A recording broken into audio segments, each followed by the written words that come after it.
Catalina de Medici nació el 13 de abril 1519 en la ciudad de Florencia, en la Italia renacentista. Su madre fue Madeleine de la Tour d'Auvergne, condesa de Boulogne, quien era de una familia aristocrática y descendía de una antigua familia francesa influyente con la élite gobernante. Su padre fue Lorenzo de Medici, gobernante de Florencia de 1516 a 1519 y duque de Urbino. A diferencia de su esposa, Lorenzo no tenía un origen aristocrático. Pero la familia Medici se hizo famosa en los años 1430 al acumular riqueza en la banca y al financiar familias reales en Europa. Los Medici promovieron el renacimiento cultural en Florencia y gobernaron la ciudad durante más de 300 años desde 1434 hasta 1737. Muchos Médicis, como Catalina, hicieron grandes matrimonios y algunos fueron elegidos como papas. Catalina nació un año después de que sus padres se casaran. La unión de sus padres fue parte de una alianza entre el rey Francisco I de Francia y el tío de Lorenzo, el Papa León X, contra su rival mutuo, el Sacro Emperador Romano, Maximiliano I. Debido a la herencia de su padre, se consideraba a Catalina una noble, pero no como parte de los altos estratos de la aristocracia italiana. No obstante, su familia tenía un enorme poder, riqueza e influencia. Esto sería clave para que Catalina encontrara un buen esposo. Catalina, siendo única, quedó huérfana pronto. Su madre falleció de fiebre puerperal por una infección durante el parto, o de la peste pocos días después de que Catalina naciera, el 28 de abril de 1519. Su padre murió 21 días después del nacimiento de su hija, posiblemente de sífilis, el 4 de mayo, 1519, en la Villa Medici en Careggi, Florencia. Fue sepultado en la Capilla Medici de San Lorenzo, en Florencia, decorada al estilo Medici, con la escultura de Miguel Ángel Pensaroso que mostraba al duque. La tumba de Lorenzo se confunde a menudo con la de su abuelo, Lorenzo el Magnífico, que también tenía una obra de Miguel Ángel. Catherine pasó su infancia entre varias relaciones prominentes, incluyendo a su abuela paterna, Alfonsina Orsini, y después de que falleciera en 1520, su tía, Clarice de Medici, donde vivió con sus primos. Era católica romana y tuvo una educación de nobleza por monjas en Florencia y Roma. De acuerdo con la expectativa de que Catherine hiciera un matrimonio ventajoso, posiblemente con un príncipe extranjero, se le habría enseñado a hablar fluidamente italiano, francés y latín por lo menos. Más que su abuela y su tía, se hicieron grandes planes para Catherine. El rey Francisco I de Francia quería que Catherine viviera en la corte francesa, sin duda para que se casara con un aristócrata francés o incluso con uno de sus hijos. Pero el Papa León X bloqueó este plan ya que planeaba que se casara con Hipólito de Medici, señor de Florencia. El Papa León hizo a Catherine duquesa de Urbino, pero luego tomó la mayor parte del ducado para los estados papales, bajando su estatus. Tras la muerte del Papa León X en 1521, los Medici perdieron su poder en el Vaticano hasta que el cardenal Giulio de Medici se convirtió en Papa Clemente VII en 1523. Durante este tiempo, entre los papas Medici, la posición de Catalina como duquesa de Urbino se tornó conflictiva. Francesco María I de la Roveri recibió el título y tierras del duque de Urbino por el sucesor de Papa León, Adriano VI. Los florentinos siguieron llamando a Catalina Duchesina, que se traduce como la pequeña duquesa. refiriéndose a su derecho al ducado de Urbino. Durante este tiempo, Catalina se quedó en el Palazzo Medici Riccardi, el primer palacio Medici, donde trabajaron grandes artistas como Donatello, Miguel Ángel y Botticelli, y que hoy es la sede del gobierno local en Florencia.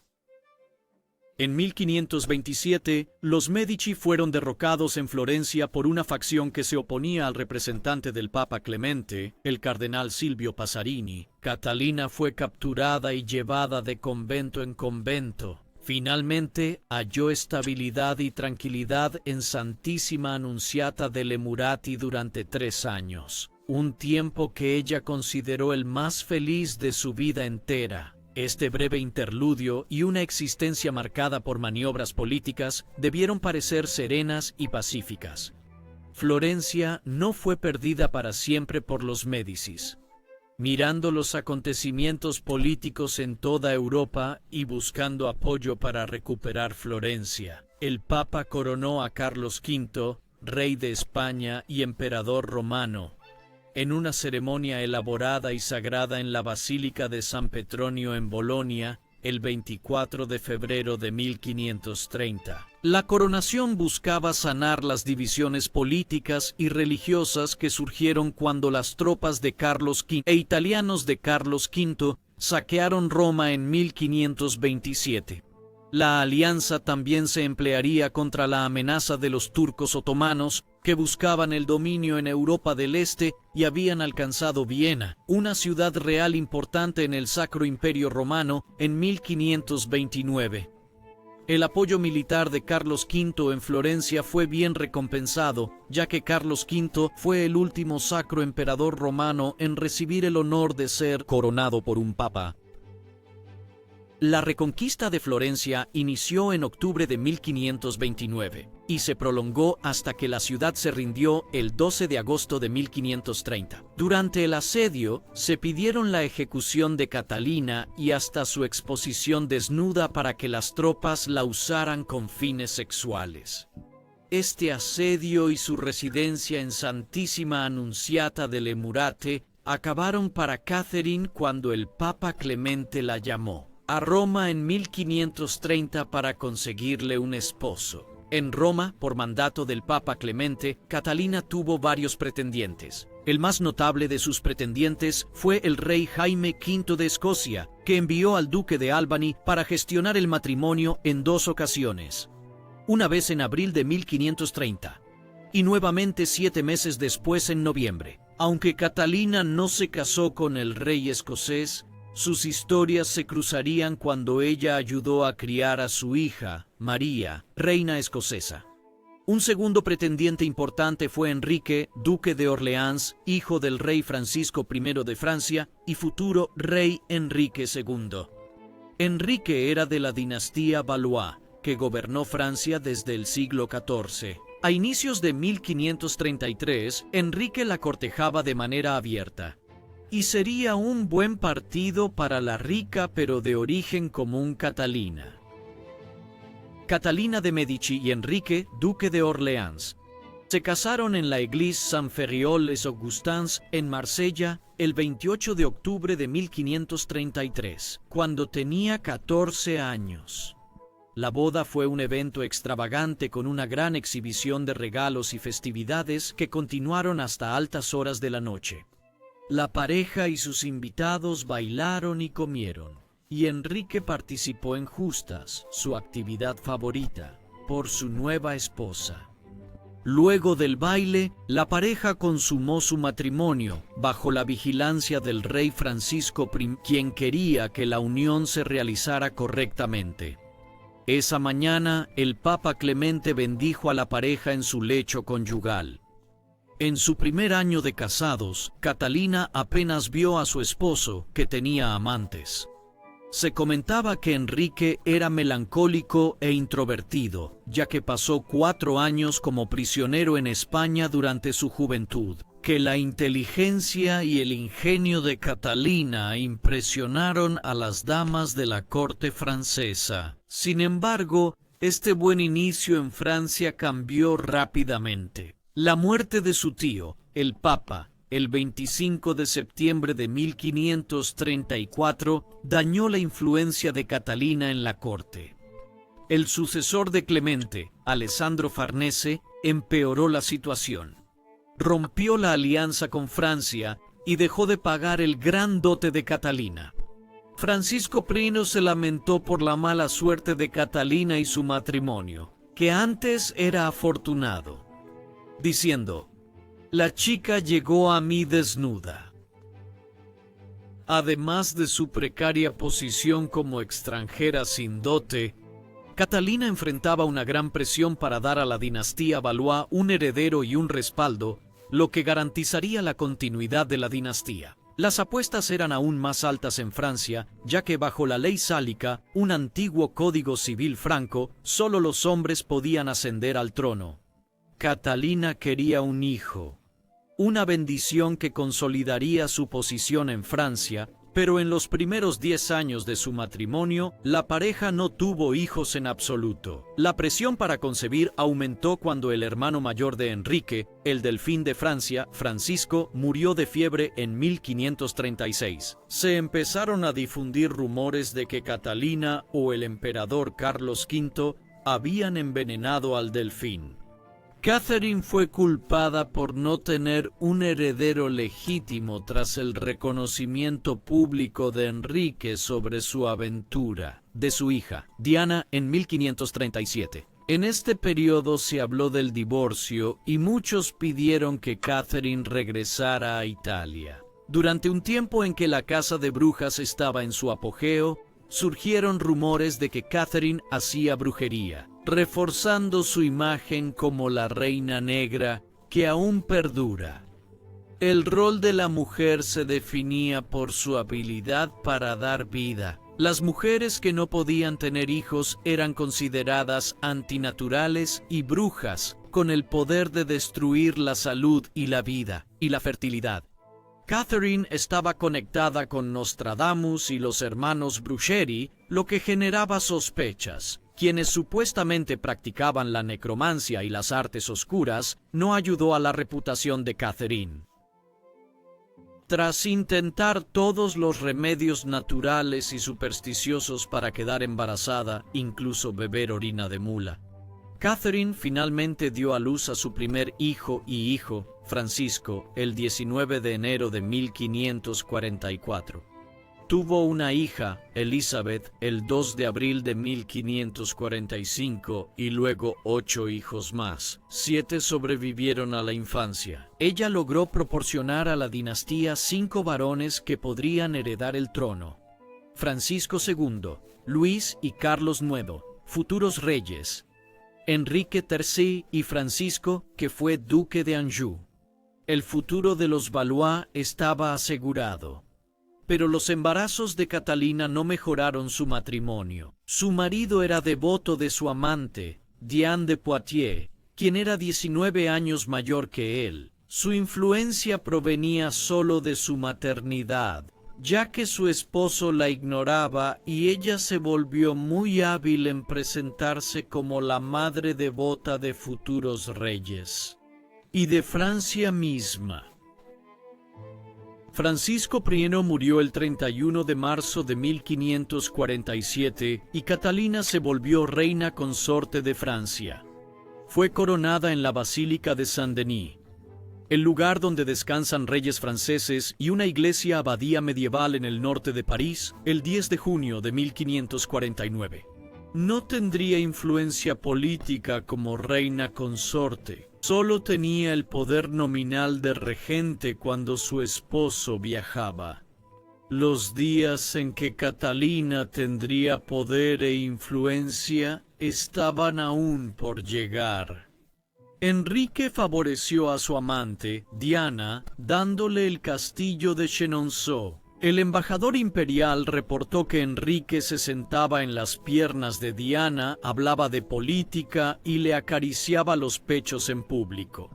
Diana no veía a Catalina como una amenaza, ya que había usurpado esencialmente su posición y privilegios como esposa del rey. De hecho, Diana animó a Enrique a pasar tiempo con Catalina y a tener más hijos legítimos con ella. En 1556, Catalina casi muere al dar a luz. Los cirujanos reales salvaron su vida, pero a un alto precio: la vida de una de sus gemelas, Juana, que falleció en el vientre. Victoria sí sobrevivió, pero solo por 7 semanas más. El médico del rey aconsejó a Enrique que no tuviera más hijos con Catalina. Dejó de visitarla y en su lugar pasó todo su tiempo con su amante de larga data, Diana. Catalina no tendría más hijos. Junto con sus propios hijos, Catherine desempeñó un papel en la crianza de María, reina de Escocia, hija de su antiguo pretendiente, Jaime V de Escocia. María de Guisa, madre de María, era la hermana de Francisco, el amigo de la infancia de Enrique, duque de Guisa, y se había casado con el rey Jaime V de Escocia en 1538. María de Guisa gobernó Escocia como regente para su hija, María, quien tomó el trono cuando tenía menos de una semana. María, reina de Escocia, vivió en la corte francesa desde los 5 años y fue prometida al delfín Francisco, el hijo mayor de Catherine. Francisco y María se casaron el 24 de abril de 1558. Francisco tenía 15 años y María 17 cuando se casaron. Estuvieron casados solo 2 años por la muerte temprana de Francisco. En 1559, Elizabeth, la hija mayor de Catherine, se casó, siendo la segunda de sus hijos. El matrimonio, al igual que el de Catherine, fue parte de una alianza política. La muerte de Lorenzo de Medici, padre de Catherine, en 1492, llevó al colapso del equilibrio de poder y la economía de su país. Italia colapsó. Esta combinación de riqueza e inestabilidad política atrajo a los enemigos de Italia y durante más de 50 años. De 1494 a 1559, Italia fue un campo de batalla entre los Valois franceses, los Habsburgo, los otomanos y los ingleses. Estas largas guerras italianas, a veces llamadas las guerras Habsburgo-Valois, llegaron a su fin del 3 al 4 de abril. 1559, cuando Enrique II firmó la paz de Cateau-Cambrésis con Felipe II de España y Isabel I de Inglaterra. El tratado se selló con el matrimonio de Isabel, de 13 años, con Felipe II, un católico. La unión fue festejada en París el 22 de junio de 1559 con 5 días de justas, celebraciones, bailes y máscaras. Un entretenimiento italiano donde los participantes bailan y dan regalos a su anfitrión disfrazados. A pesar de la ostentación de las festividades, el matrimonio fue solo simbólico, ya que los novios no estaban presentes. Enrique participó en las justas, llevando los colores de su amante Diane. Fue victorioso contra su amigo, el duque de Guise y el duque de Namur, pero fue derribado de su silla por Gabriel de Lorge, el conde de Montgomery, en un honorable torneo. Enrique, al querer luchar otra vez contra Montgomery, sufrió un grave daño en su cara por la lanza. Con la cabeza aturdida y sangre en su cara, tenía astillas profundas en el ojo y la cabeza. Enrique fue llevado lejos. Catalina, Diana y Francisco el Delfín. Se dice que todas se desmayaron por el espanto. Tras la extracción de las astillas de su ojo y cerebro en el Château de Tonnelle, el rey permaneció en un estado inestable. Catalina estuvo con él, pero Diana no se acercó por miedo a la reina. En los 10 días siguientes, Enrique dictó cartas y escuchó música, pero empezó a perder la vista y el habla, y razón, muriendo finalmente el 10 de julio de 1559. Tenía 40 años. Desde este día, Catalina adoptó la lanza rota como su emblema, inscrita con las palabras lágrimas, ink, dolor, que significa, de aquí vienen mis lágrimas y mi pena, y usó negro de luto el resto de su vida en honor a su esposo.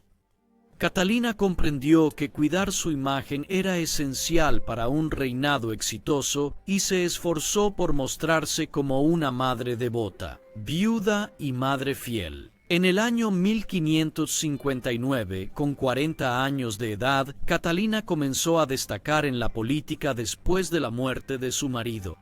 Catalina exigió ser conocida como reina madre en vez de viuda, lo que reforzó la imagen que deseaba mostrar, la de una madre amorosa y devota, y el título amplificó su cercanía al próximo monarca, su hijo Francisco.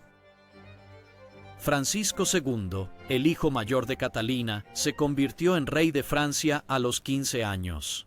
Su coronación se llevó a cabo en Reims el 21 de septiembre de 1559. Se decía que la corona era tan pesada que Francisco no podía sostenerla solo y necesitaba nobles de confianza para ayudar a mantenerla en su cabeza. Se decía que Francisco estaba enfermo y era frágil. El año anterior se casó con María, reina de Escocia, y en lo que se considera un golpe de Estado, Francisco, el duque de Guisa, y su hermano, Carlos, el cardenal de Lorena, tomaron el control, mudándose al Palacio del Louvre con la pareja joven. La casa de Guisa era firme defensora de la causa católica, pero tras no poder ayudar a los católicos en Escocia, se disolvió la alianza entre Francia católica y Escocia, lo que llevó a los Guises a enfocar su campaña católica en Francia. Por necesidad, Catherine colaboró con los Guises, ya que no tenía asegurado un papel en el gobierno de Francisco, quien era considerado lo suficientemente maduro para gobernar por sí mismo. La mayoría real en Francia era a los 14. Sin embargo, ella tendría más poder como madre del rey que como esposa del rey. Los actos oficiales de Francisco II comenzaron con: esto siendo el buen placer de la reina, mi señora madre, y yo también aprobando cada opinión que ella sostiene. Estoy de acuerdo y mando que se haga. Catherine usó su nueva autoridad. Ella forzó a Diane de Poitiers a entregar las joyas reales y a abandonar el Château de Chenonceau antes de deshacer todo lo que Diane había construido allí. Los que estaban en la corte y en el gobierno, favorecidos por Diane, fueron reemplazados, incluyendo a Jean Bertrand, el encargado de los sellos de Francia, quien fue reemplazado por el canciller François Olivier, que había sido destituido por Diane años atrás. Los Guise y el nuevo gobierno francés enfrentaban un conflicto religioso cada vez más desesperado. Las divisiones religiosas habían crecido en toda Europa a medida que la Reforma protestante, encendida por la crítica de Martín Lutero a la Iglesia Católica Romana, desató una compleja tormenta política y religiosa que envolvió a toda Europa y, en particular, a Francia. La familia real Valois era católica, pero Francia tenía una creciente población protestante y sus vecinos, incluyendo Gran Bretaña, los Países Bajos, Escandinavia y Alemania, se volvían protestantes. Los hugonotes eran protestantes franceses que seguían el calvinismo. Eran el 10% de los franceses y practicaban su fe abiertamente. Los hugonotes expresaban abiertamente su crítica a la Iglesia Católica, llamando al Papa tirano y acusándolo de ejercer un poder engañoso sobre la creación divina.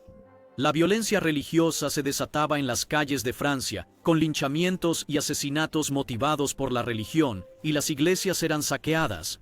Se destruyeron textos sagrados, y los cuerpos de los santos fueron desenterrados y quemados.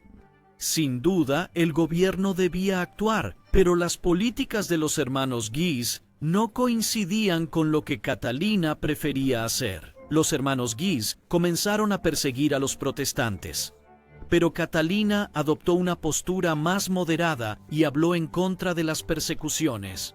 Aunque fue criada católica y tenía parentesco con papas, su profunda convicción religiosa fue puesta en duda, ya que priorizaba la paz sobre la religión. Ya sea que su política conciliadora se basara en su falta de convicción religiosa, su creencia en la libertad de culto, su deseo de paz a cualquier costo, o, más probablemente, su agudeza política, Catalina logró hacerse un lugar en la esfera política. En contra a los Guise. La postura radical de los hermanos Guise intensificó el conflicto. Los hugonotes pidieron ayuda a Antoine de Bourbon, rey de Navarra, y a su hermano Luis de Bourbon, príncipe de Condé, para acabar con los Guise. Debido al aumento de la violencia religiosa, la corte real se mudó al castillo fortificado de Amboise, en el valle del Loira, en Francia. El duque de Guise llevó a cabo un ataque sorpresivo contra los hugonotes en los bosques cercanos, matando a muchos, incluido el comandante hugonote, La Renaudie. Catalina y su corte veían. Muchos de los rebeldes fueron asesinados, ahogados en el río o colgados alrededor de las murallas. Catherine encontró un aliado para sus estrategias de defensa de la ley ante la creciente anarquía cuando el canciller Michel de l'Hôpital fue nombrado en junio 1560. Tanto Catherine como el nuevo canciller no coincidían con la práctica de los hermanos Guise de castigar a los protestantes pacíficos que adoraban privadamente. Catherine y el canciller del L'Hôpital presentaron su política de conciliación a una asamblea del Consejo Privado en Fontainebleau el 20 de agosto de 1560. Los historiadores han visto este movimiento de diplomacia efectiva como un primer ejemplo del talento de Catalina para el arte de gobernar, mientras definía su política por la paz contra los Guise. El ejército del príncipe de Condé atacó pueblos en el sur de Francia en otoño de 1560. Catherine convocó al príncipe de Condé a la corte real y al llegar lo encarceló, juzgado por delitos contra la corona y condenado a muerte. La muerte del rey le salvó la vida. El efecto de una infección en el oído o un absceso cerebral. Mostrando su astucia, Catalina reconoció que la muerte de su hijo era inminente y hizo un pacto con Antoine de Bourbon, un líder hugonote, para el beneficio de su segundo hijo, Carlos. Antoine de Bourbon estuvo de acuerdo en renunciar a su derecho a gobernar al futuro rey, Carlos Numede, a cambio de liberar a su hermano. Así, cuando Francisco II murió el 5 de diciembre de 1560, Catalina fue nombrada gobernadora de Francia por el Consejo Privado. Iba a tener por primera vez grandes poderes. Tras su ascenso al poder, Catalina escribió a su hija, Isabel, compartiendo sus pensamientos sobre el poder. Mi principal objetivo es tener el honor de Dios ante mis ojos en todas las cosas y preservar mi autoridad, no para mí, sino para proteger este reino y el bienestar de todos sus hermanos. La coronación de Carlos IX reafirmó el poder de Catalina. El niño Carlos IX, de 9 años, supuestamente lloró en su coronación. Catalina estuvo cerca de él al inicio de su reinado, durmiendo en su habitación y dirigiendo su consejo, la política, los asuntos del Estado y el patrocinio. Carlos no era solo vulnerable debido a su juventud, al igual que su hermano mayor, no era un niño saludable. El embajador veneciano reportó que Carlos era un niño admirable, aunque no es muy fuerte. Le gustan los ejercicios físicos, pero son peligrosos para su salud. La debilidad del niño en el trono se agravó por la situación en Francia. Catalina tomó las riendas del poder por su frágil hijo, pero nunca controló todo el país, ya que Francia estaba sumida en una guerra civil. Grandes áreas del país eran gobernadas por nobles y las divisiones religiosas complicaban la política. Catalina llamó a los líderes religiosos para resolver sus diferencias. Los líderes de las iglesias católica y protestante en Francia se encontraron bajo las órdenes de Catalina para buscar un acuerdo entre sus creencias religiosas. A pesar del optimismo de Catalina, el coloquio de Poissy, como se llamó a esta reunión, fracasó y el 13 de octubre, en 1561, la reunión terminó sin su permiso. La política cegó a Catalina. No logró comprender las divisiones religiosas que impedían el ejercicio del poder político. Creía que la unión de los líderes religiosos resolvería todo y no vio la fuerza de la religión. Creencias. Para intentar que su política de conciliación tuviera éxito, Catalina emitió el Edicto de Saint-Germain en enero de 1562. El edicto buscaba la tolerancia entre los grupos religiosos y la paz con los protestantes. La masacre de Vassy, el 1 de marzo de 1562, arruinó sus esfuerzos. El duque de Guisa y sus hombres atacaron a los hugonotes en un granero en Vassy, dejando 74 muertos y 104 heridos. Guisa fue visto como un héroe por los parisinos. Los hugonotes pidieron venganza. En los siguientes 30 años, Francia alternó entre la guerra civil y una frágil tregua. Dentro de un mes de la infame masacre de Vassy, los hugonotes Luis de Borbón y el almirante Gaspar de Coligny habían levantado un ejército de 1800 y formado una útil conexión con Inglaterra. La política inflexible del duque de Guisa contra los hugonotes impulsó sus victorias, que empezaron a conquistar pueblo tras pueblo. Catherine se vio con el almirante Coligny para llegar a un acuerdo, pero las charlas se detuvieron y Catherine usó la violencia con fuerza. El ejército real atacó velozmente Rouen, que era de los hugonotes. Catherine se dirigió al campo a pesar de las advertencias de sus asesores y estuvo al lado del lecho de muerte del líder hugonote Antoine de Bourbon, rey de Navarra, cuando fue gravemente herido. Sin embargo, la victoria católica fue breve, pues el 18 de febrero de 1563, un espía llamado Potreau de Merret mató al duque de Guisa con un arcabuz, el primer arma de fuego que se disparó desde el hombro, similar a un rifle, en el asedio de Orleans, provocando una venganza entre las familias nobles de cada lado de la división religiosa. Catherine se alegró de la muerte de Guisa, ya que su influencia fue retirada del gobierno de su hijo. Se informa que le comentó al embajador veneciano que si Monsieur de Guisa hubiera fallecido antes, la paz se habría alcanzado más pronto.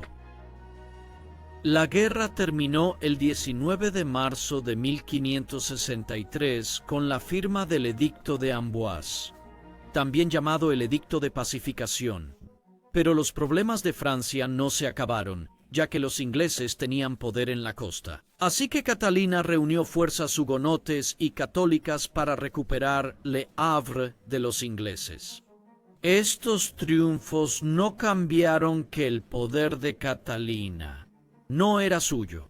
7 de agosto de 1563. Se declaró en el Parlamento de Rouen que Carlos IX había alcanzado la mayoría de edad y podía gobernar solo. Pero Carlos no mostró interés en gobernar y Catalina lo seguía guiando, con el objetivo de recuperar la lealtad a la corona tras un tiempo difícil.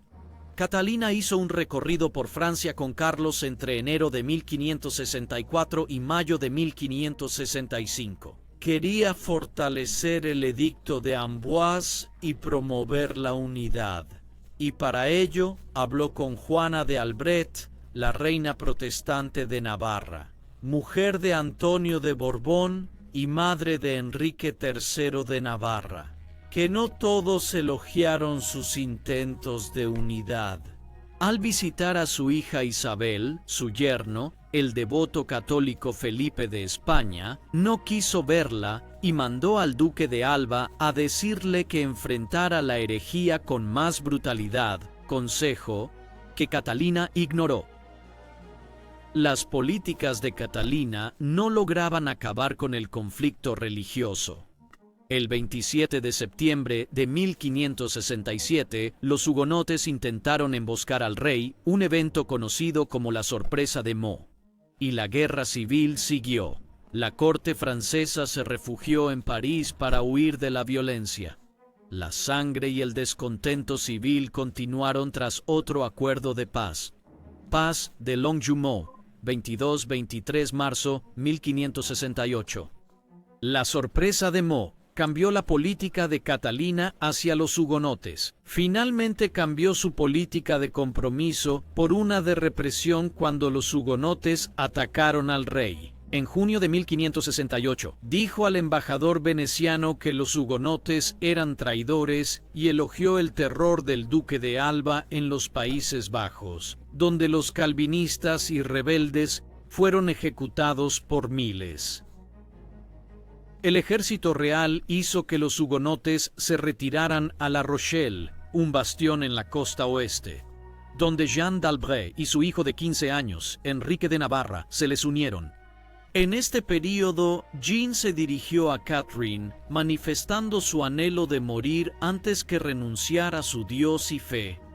Catherine, al subestimar la fe hugonote, llamó a Jean la mujer más deshonesta del mundo. Catherine interpretó la rebelión de Jean como un desafío a la dinastía, no como un acto de fe. Pero a pesar de la ira de Catherine, seguir luchando ya no era una opción. El 8 de agosto de 1570, se firmó la paz de Saint-Germain-en-Laye porque el ejército real se quedó sin fondos. A pesar de la política dura de Catherine, esta última paz en realidad concedió una mayor tolerancia a los hugonotes que nunca antes. No está claro si esto fue resultado de la débil posición negociadora del trono o parte de la antigua y preferida política conciliadora de Catherine. Con una paz temporal en vigor, Catherine buscó fortalecer los intereses y el poder de Valois estableciendo varios grandes matrimonios dinásticos. En 1570, el rey Carlos IX se casó con Isabel de Austria, hija de Maximiliano II, emperador del Sacro Imperio Romano, en una boda por poder en Speyer, Alemania. Catherine también intentó casar a uno de sus hijos con Isabel I de Inglaterra, pero esta idea nunca prosperó. Trabajó para reponer la conexión familiar con Felipe II de España tras la muerte de su esposa y su hija mayor, Isabel. Falleció al dar a luz en 1568. Planeó casar a su hija menor, Margarita, con Felipe, y buscó unir a Margarita con Enrique de Navarra, hijo de Juana de Albret, para combinar los intereses de Valois y Borbón. No obstante, Margarita tenía una relación secreta con Enrique de Guisa, hijo del fallecido duque de Guisa, lo que llevó a que su madre, Catherine, la golpeara, y su hermano, el rey, al enterarse. Catherine atrajo a Jean a la corte y la convenció de un matrimonio entre Margaret y el hijo de Jean, Henry, con la condición de que se le permitiera seguir siendo hugonote. La boda del 18 de agosto de 1572 en Notre-Dame, París, fue opacada por la muerte reciente de Jeanne, quien cayó enferma al llegar a París. Se decía que Catherine la mató con guantes envenenados. El rumor de que Catalina mató a Juana de Albret no era el más dañino de ese verano de 1572. La masacre de San Bartolomé afectaría la imagen de Catherine, que empezó días después de la boda de su hija Margaret.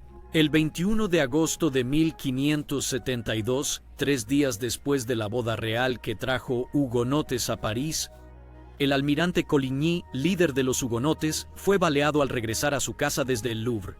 Un arcabuz humeante fue hallado en una ventana, pero el culpable escapó. Coligny recibió atención del cirujano Ambroise Paré, quien le quitó la bala del codo y le amputó un dedo lesionado con unas tijeras. Catalina hizo una visita llorosa a Coligny, a pesar de aparentemente recibir la noticia de este ataque sin mostrar emoción, y prometió vengar a Coligny. Varios historiadores han culpado a Catalina por el ataque a Coligny. Otros han señalado a la familia Guise o a un complot español para acabar con la influencia de Coligny. Sea cual sea la verdad, la masacre que siguió se salió rápidamente de control. 2 días después, el 23 de agosto de 1572, estalló la masacre de San Bartolomé. Los católicos mataron a los hugonotes. Los inocentes, como niños y ancianos, fueron atacados. Los cadáveres fueron lanzados al río Sena y colgados en las calles de la ciudad. Las pinturas del Carnage en las calles de París muestran horrores inimaginables, como la obra del pintor protestante François Dubois. La figura vestida de negro de Catalina observa fríamente la violencia. Se decía que Catalina participó en la decisión de Carlos IX de matarlos a todos, ya que buscaba atacar primero ante una esperada venganza hugonote. Ataque por el asesinato de Coligny. La masacre duró una semana y se extendió desde París a gran parte de Francia, continuando hasta el otoño, convirtiéndose en una temporada de matanzas, como lo expresó el historiador Jules Michelet. En total, cerca de 3.000 protestantes fueron asesinados en París y otros 70.000 en el resto de Francia. Cuando la sangre finalmente se detuvo en París, la reputación de Catalina quedó destrozada. Pero no se desanimó. El 29 de septiembre su yerno, Enrique de Navarra, se arrodilló como católico romano, habiendo cambiado de fe para evitar la muerte. Y según los embajadores, Catalina se rió triunfalmente al verlo. La leyenda de la Reina Negra comenzó aquí. La acusaron de ser seguidora de Maquiavelo y de aplicar las tácticas de su obra, El Príncipe, para deshacerse de todos sus enemigos de un solo golpe letal. Era una crítica acertada, considerando que Maquiavelo dedicó El Príncipe al padre de Catalina, Lorenzo. Los hugonotes usaron propaganda tras la masacre, una táctica que se volvió doblemente efectiva gracias a su dominio del nuevo arte de la impresión. En cuestión de semanas, se produjeron y distribuyeron papeles de propaganda en masa, y Catalina fue su blanco natural. En 1575, un manuscrito particularmente influyente de un autor anónimo titulado Discours merveilleux de la vie, Acción et déportement de Catherine de Medici, culpó a Catalina por la masacre y la denunció como la epítome del mal femenino. El manuscrito fue un éxito y generó propaganda contra Catalina. Su imagen como madre, reina devota, quedó permanentemente empañada, y los antiguos prejuicios contra ella como una florentina engañosa y ambiciosa de poder volvieron a aparecer. La ropa negra que llevaba como señal de lealtad a su esposo fallecido se convirtió en el disfraz de un ángel de la muerte. El documento logró su objetivo de evitar que Catalina consolidara su poder tras la muerte de su hijo, Carlos IX. Algunos pidieron que la juzgaran por el asesinato de los hugonotes. El debate sobre el nivel de responsabilidad que tenía Catalina por los horrendos eventos del día de San Bartolomé sigue en curso. Historiadores han sostenido que Catalina pudo haber ordenado el asesinato de varios líderes protestantes que estaban en París para la boda. Pero la magnitud y la imprevisibilidad de las acciones de la multitud no pudieron ser controladas por nadie. A pesar de todo, Catalina casi siempre eligió un camino de conciliación. Quería unidad y paz por la estabilidad política y la longevidad de los Valois. Organizó la boda de su hija con Enrique de Navarra e invitó a destacados hugonotes a las celebraciones en París. Parece poco probable que ella decidiera arruinar esta oportunidad de unidad, que ella misma había originado al llamar a una multitud violenta para asesinar a los hugonotes, y siguió actuando conforme a su política de conciliación incluso después de la masacre y sus efectos. Pero los protestantes y cualquiera que se hubiera cansado de las políticas moderadas de Catalina seguían creyendo que ella era responsable de la masacre, como la pintura de François Dubois y el manuscrito Discours merveilleux. La crítica a Catalina resonaría en el escenario público y en el ámbito de las artes, y Catalina no se quedaría callada.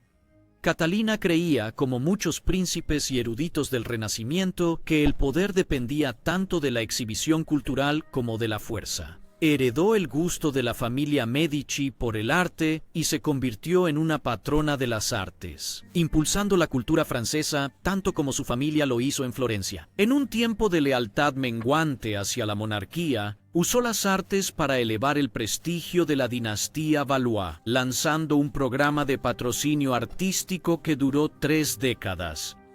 Ella aprovechó la creciente popularidad del retrato al invitar a artistas retratistas residentes a la corte francesa y encargar miles de retratos de su hogar. A pesar de gastar enormes sumas de dinero en las artes, su trabajo dejó poco legado permanente. Los festivales y entretenimientos que organizó, así como la escuela de artistas que patrocinó, no perduraron tras su muerte. Solo su amor por la arquitectura dejó una huella duradera, incluyendo varios palacios reales restaurados, así como 2 nuevos palacios que edificó en París, el Tuileries y el Hotel de la Reine, así como la tumba de estilo renacentista italiano en la que ella y su esposo descansarían.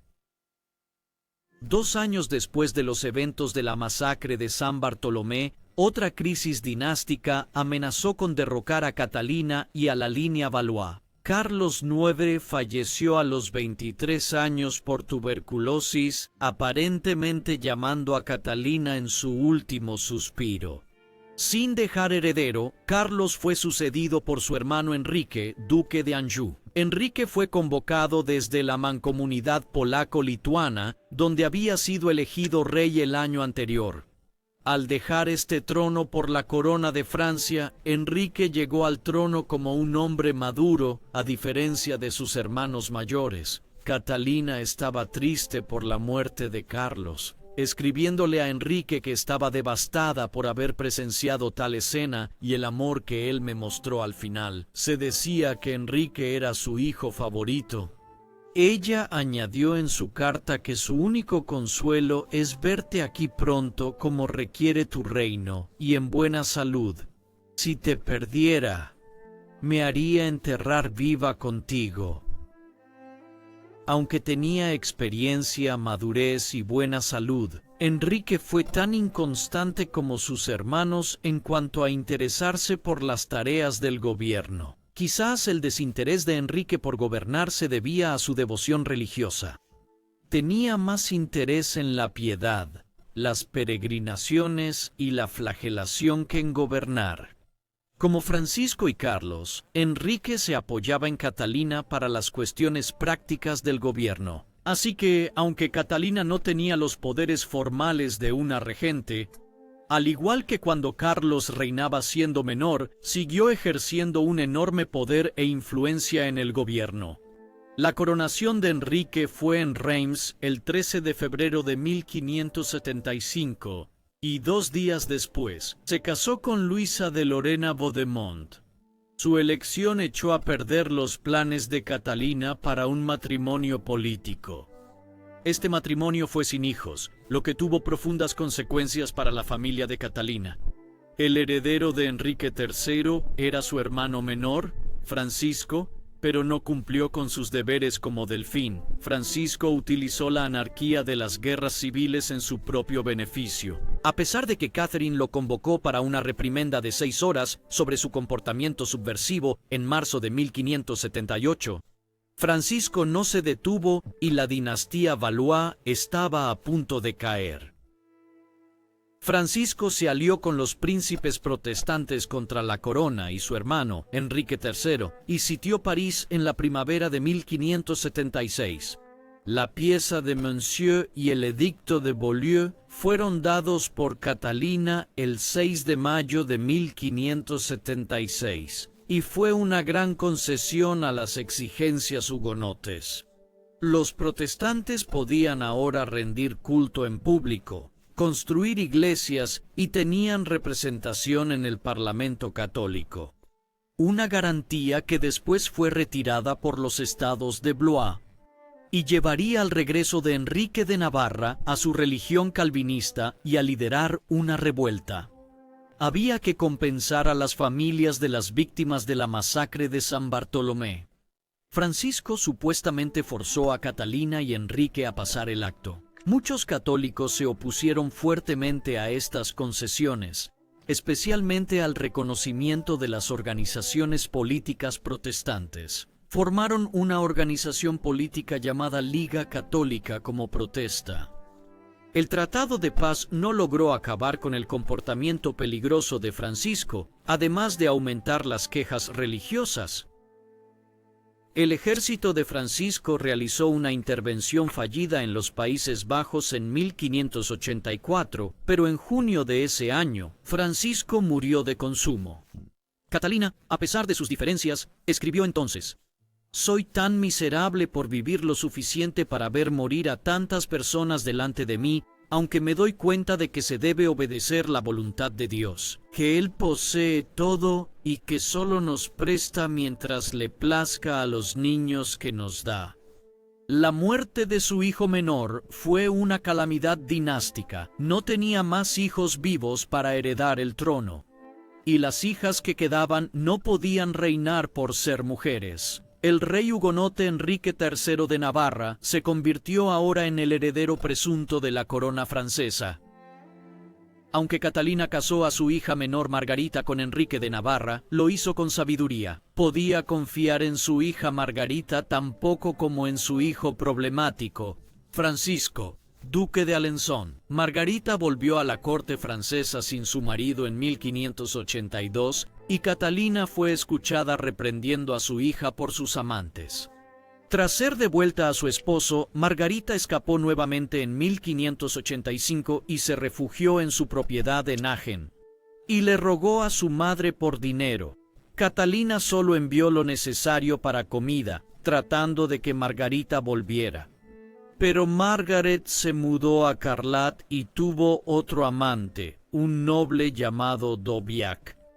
Catherine demandó que Enrique de Navarra tomara medidas para solucionar sus problemas matrimoniales antes de que la deshonra afectara a todos en octubre 1586. Él metió a Margaret en el château. D'Aubiac fue ejecutado, pero no como Catherine quería delante de Margarita. Catherine quitó a Margarita de su testamento y nunca más la vio.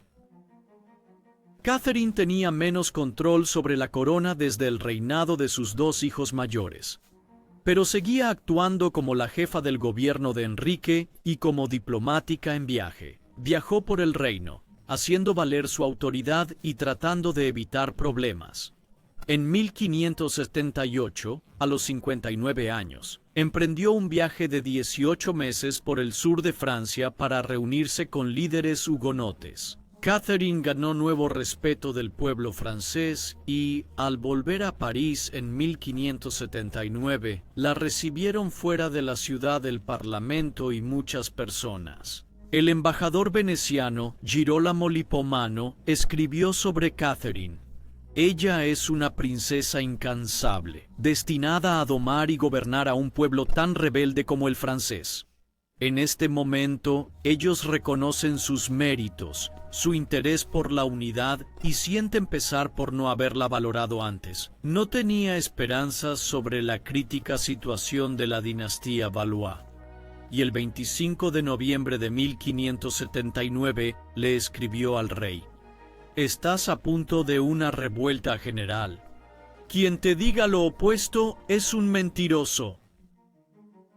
Como Catherine había previsto, muchos católicos se alarmaron por sus intentos de calmar a los hugonotes, y sobre todo por el edicto de Beaulieu, que había apoyado los derechos protestantes. Se formaron ligas católicas para proteger la fe y los privilegios católicos del protestantismo en ascenso, luego de la muerte de Francisco el Delfín en 1584. El duque de Guisa lideró la Liga Católica para frenar la sucesión del hugonote, Enrique de Navarra, y poner al tío católico de Enrique, el cardenal Carlos de Borbón, en el trono en su lugar. Guisa reunió a príncipes, nobles y obispos católicos poderosos. Hizo una unión con España por el Tratado de Joinville y se preparó para la guerra contra los herejes. En 1585, el rey Enrique III tuvo que lidiar con la guerra contra la Liga Católica que revivía la guerra civil. Catherine, al parecer, aconsejó a Enrique sobre la delicadeza de la situación, pero también le advirtió que la paz se lleva en un palo. Escribió a su hijo para que cuídate, especialmente a ti. Hay tanta traición que me muero de miedo.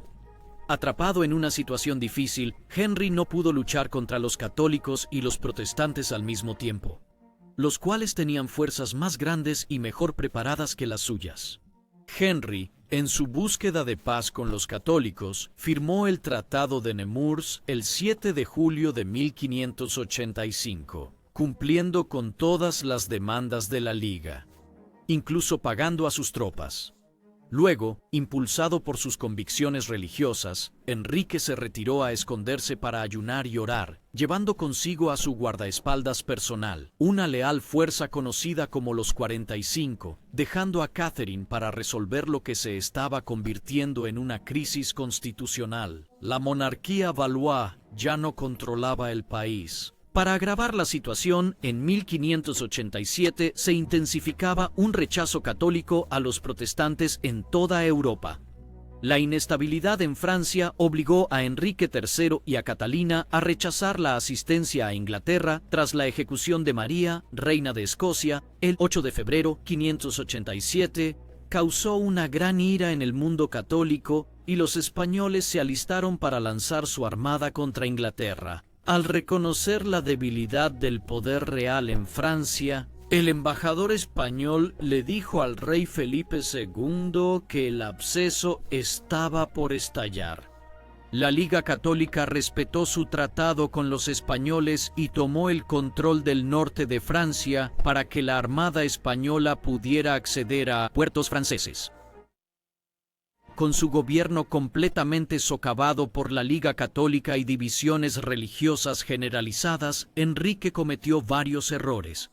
Viendo la vulnerabilidad de París, Enrique contrató suizos para defender la ciudad. Los parisienses defendieron la ciudad y levantaron barricadas el 12 de mayo de 1588. Se negaron a obedecer a Enrique y anunciaron que solo obedecerían al duque de Guisa. Catherine pasó por las barricadas para llegar a la misa, y la gente se hizo a un lado para dejarla pasar, y luego, según lo que reportó el cronista L'Estoile, lloró en el almuerzo. Más tarde, escribió una carta al político y futuro canciller, Pomponne de Bellièvre. Nunca he estado en un problema tan grande ni con tan poca luz para escapar. Siguiendo el sabio consejo de su madre, Enrique huyó de París justo a tiempo y firmó el Acta de Unión el 15 de junio de 1588, cediendo a las últimas demandas de la Liga para darse la oportunidad de luchar otro día. Enrique cometió otro error. El 8 de septiembre de 1588, Enrique despidió a sus ministros sin aviso mientras la corte francesa se reunía. Inusualmente, no habló con Catherine sobre esto y ella no supo nada mientras estaba enferma. El error de Enrique, y el aún más grave que vino después, terminó efectivamente con el poder de Catherine y la dinastía Valois. En la reunión de los estados, Enrique agradeció a Catherine por todo lo que había hecho, llamándola madre del rey y madre del estado. El 23 de diciembre de 1588, Enrique llamó al duque de Guisa para que viniera a verlo al Château de Blois. Sin hablar con Catherine, Enrique decidió resolver sus problemas y cometió su tercer error.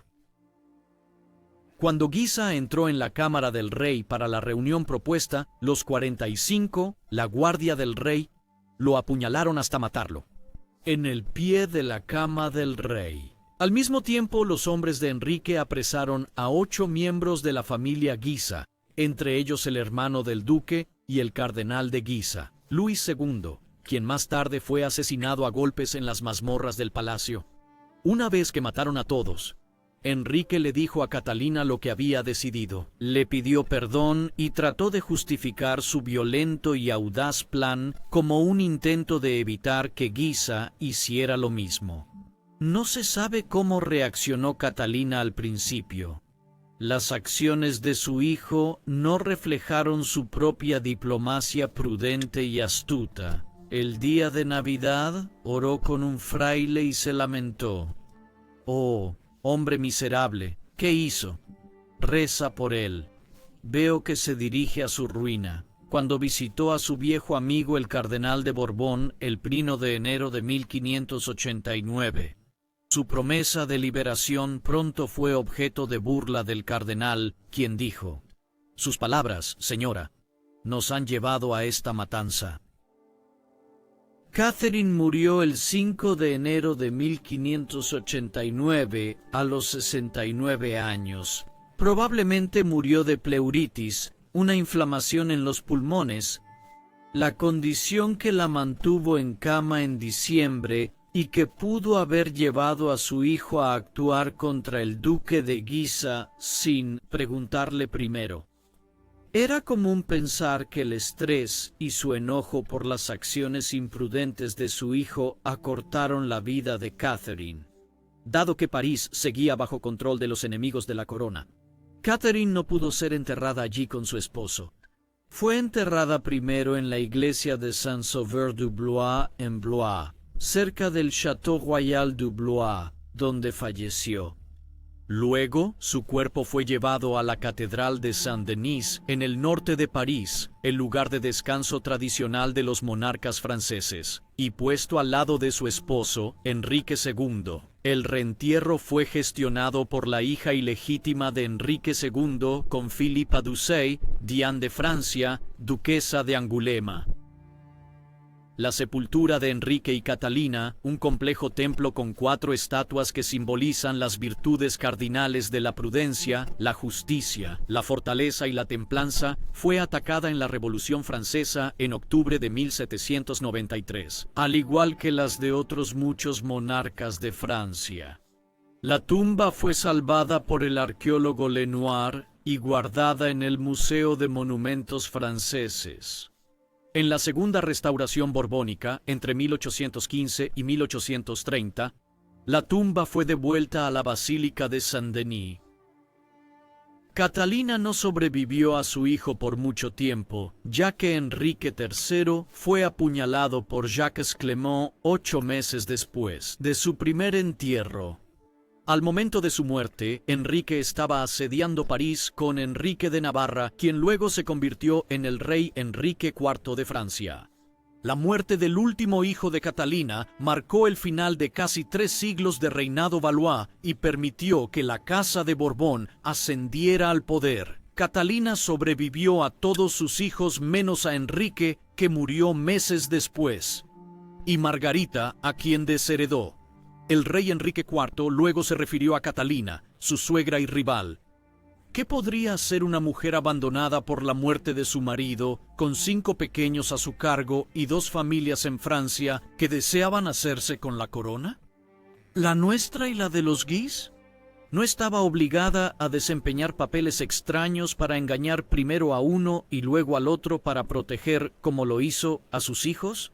¿Quién reinó sucesivamente por la astucia de esa mujer? Me sorprende que no hiciera algo peor.